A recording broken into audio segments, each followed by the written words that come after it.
Hey guys, so I'm back with another review for you, and that is on Hereafter by Hudson, and as always I will start by reading the back of the book. I was floating in the river again. The dark, twisting scene looked almost the same as it did in each of my horrible dreams. Almost, because this time I wasn't the one drowning. He was. The only thing Amelia knows for sure is that she's dead, trapped alone in a nightmarish existence, but everything changes when she finds Joshua drowning in her river. As a ghost, she could do nothing but will him to live. Yet in an unforgettable moment of connection, she helps him survive. But as Amelia and Joshua struggle to keep their secret bond hidden from the living, a frightening spirit is doing everything in his power to drag Amelia back into the ghost world forever.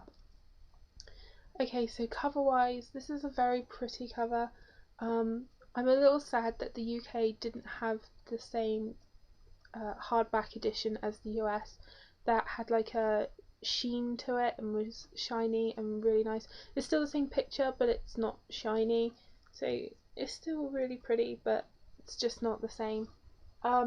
This was a book I was excited for. I actually bought this the day it came out back in August, July, June, I think it may be July, back when it came out, and I haven't picked it up, I think because I wanted to sort of save it. I didn't want to read it and then it be over.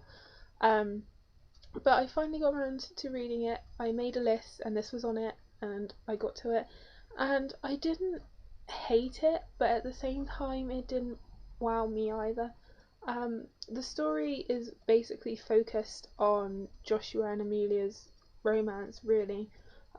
When he's drowning in her river, they have this moment of connection and he can actually see her, which is weird for her because she's never had that before, and so she's been lonely the years that she's been dead, so she finally has someone to really talk to, basically, and their romance sort of develops on from there.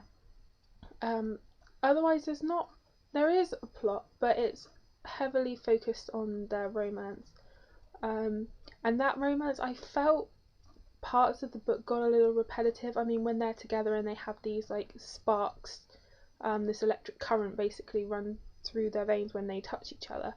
It's like, yeah, okay, that's a great connection, but what else? And then I found that happened quite a bit. And a lot in this book I think is mentioned but then not actually explained. I mean, the title of the book is The Hereafter, and obviously Amelia is in this hereafter because she's died, but you don't really find out much about it. You see these like black shadows prop up every now and then, but they're not really explained, and then they're connected to this Eli guy, which is another ghost, who is the guy that's sort of the baddie. But again, not much is explained. I feel like this book, it has set up a lot for book 2 Arise that comes out next year, but this book alone, I just felt a little underwhelmed because I had looked forward to it for so long. And I mean, I don't mind when it's heavily focused on the romance because I like that every now and then, you know, I like it to be varied. I don't like to read where everything is all focused on the romance, but at the same time I can't read a book that has no romance in it at all. So a lot of the time I read stuff that's in the middle. And I liked their romance, you know, it was really sort of sweet. And actually Joshua is one of those, you know, perfect guys that keep popping up everywhere. And he actually reminded me a lot of Xavier from Halo by Alexandra Adonito. He's described in a very similar way in that he's, you know, always handsome, but he's smart and he's funny and he's sporty. So he reminded me of him a lot, actually. I still liked him as a character, but I couldn't help but think, oh, he sounds a lot like Xavier, you know. So if you don't like it when it's all about the romance, I wouldn't pick this up. I am looking forward to seeing Arise because, as I said, a lot of things crop up in this book that aren't explained. So I just feel like the whole purpose of this book is to set the rest of the series up.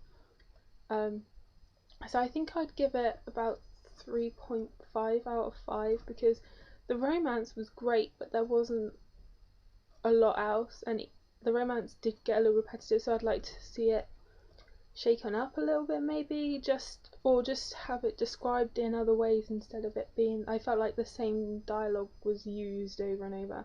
Having said that, Joshua is very funny, and I liked him. He was an endearing character, and the whole idea that she is dead. I mean, he is basically falling in love with this dead girl, so how can there possibly be anything between them?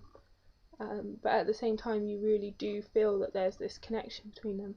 The romance is, you really do feel that connection, but at the same time, there has to be something else. So yeah, that's my review on Hereafter by Tara Hudson. If you've read this, please let me know what you think, and I will see you guys soon. Bye!